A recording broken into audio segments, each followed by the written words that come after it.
অসম বিজেপিটো এতিয়া দুটা power centre হয়।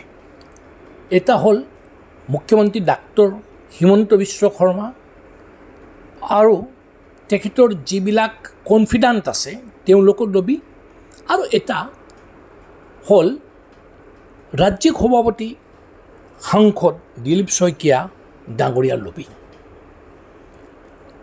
এতিয়া মনত কৰিব যে এই লবিটো কেনেকৈ গ্ৰ' কৰিছে। আগতে সভাপতি আছিলে ভৱেশ কলিতা ডাঙৰীয়া। তেওঁ মুখ্যমন্ত্ৰী আৰু মুখ্যমন্ত্ৰীৰ লবিৰ মতে চলে। তেওঁলোকে যি কয় এই কামটোকে ভৱেশ কলিতা ডাঙৰীয়া কৰে, কোনো ধৰণৰ প্ৰশ্ন নকৰাকৈ অবিডিয়েণ্ট প্ৰেচিডেণ্ট হিচাপে। কিন্তু দিলীপ শইকীয়া ডাঙৰীয়া ইজ ন' পুছঅভাৰ। তেওঁ ভাৰতীয় জনতা পাৰ্টীৰ এগৰাকী ডেডিকেটেড সমৰ্পিত কাৰ্যকৰ্তা। তেওঁ ভাৰতীয় জনতা পাৰ্টীৰ আজিৰ নেতা নহয়। তেখেতক কোনেও নেতা বনাই দিয়া নাই।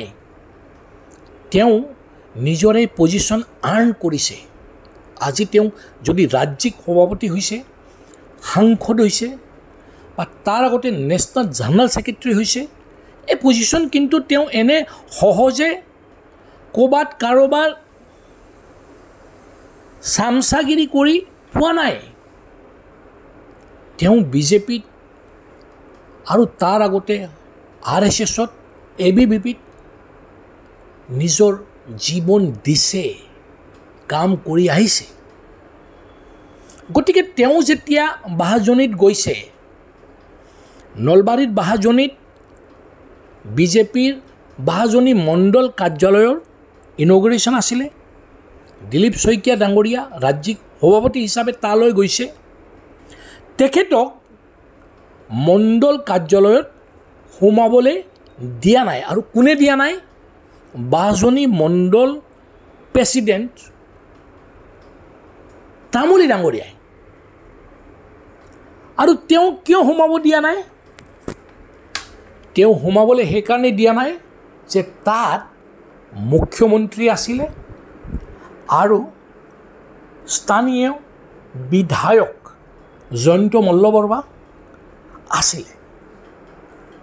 শুনামতে এই মিণ্টু তামুলী বোলা মানুহজন জয়ন্ত মল্লবৰুৱাৰ খাচ হ'বই লাগিব, নহ'লে আপুনি নলবাৰীত কাম কৰিব নোৱাৰিব। এইটো সঁচা কথা। কিন্তু আৰু এটা পৰিচয় এই মিণ্টু তামুলীৰ আছে। সূত্ৰই জনোৱা মতে তেওঁ ৰাজ্য চৰকাৰৰ কৰ্মচাৰী। এতিয়া কথা হ'ল যে ষ্টেট গভৰ্ণমেণ্টৰ কৰ্মচাৰী এগৰাকীয়ে কেনেকৈ পলিটিক্স কৰিব পাৰে বা পলিটিকেল পাৰ্টিত যোগদান দিব পাৰে। তেওঁ বাহাজনী মণ্ডলৰ সভাপতিও হৈছে।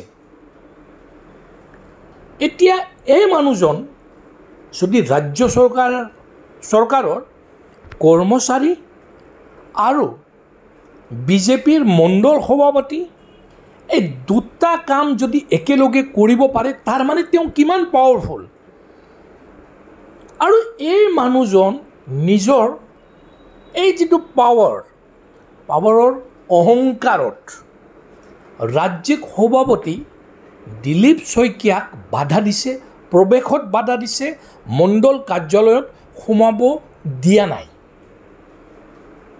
আৰু যেতিয়া দিলীপ শইকীয়াক সোমাবলৈ দিয়া নাই, দিলীপ শইকীয়াক খং উঠিলে, নেচুৰেলি উঠিব। তেওঁ জয়ন্ত মল্লক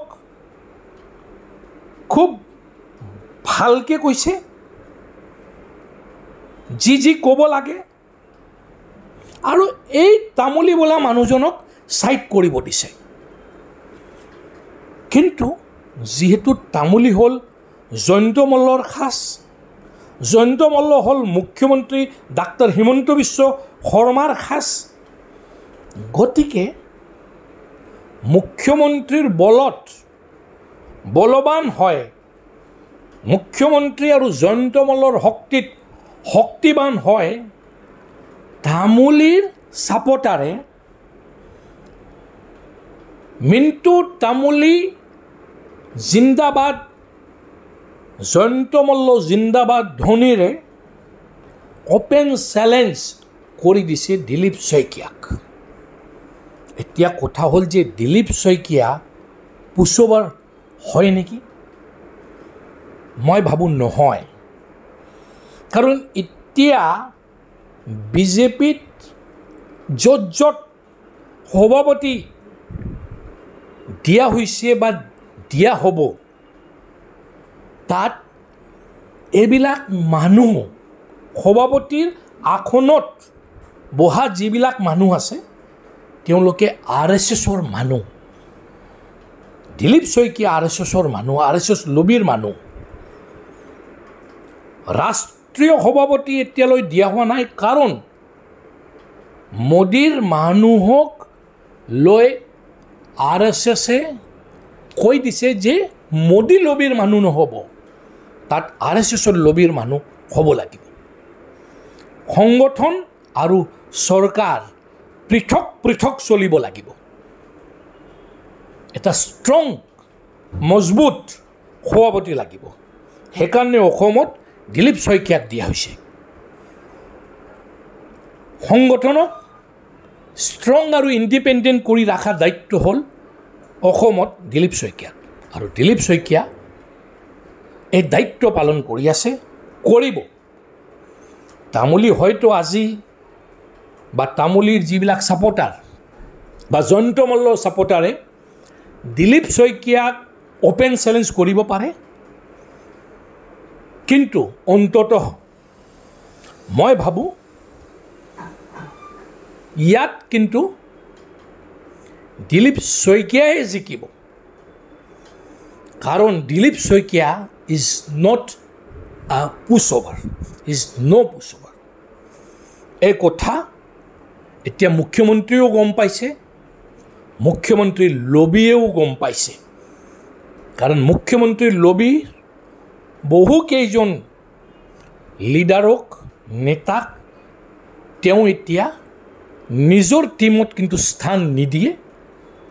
এই কথাখিনি খাটাং হৈ পৰিছে। চাই থাকক, নৰ্থ ইষ্টক ছাবস্ক্ৰাইব কৰিব। ধন্যবাদ, নমস্কাৰ, জয় আই অসম।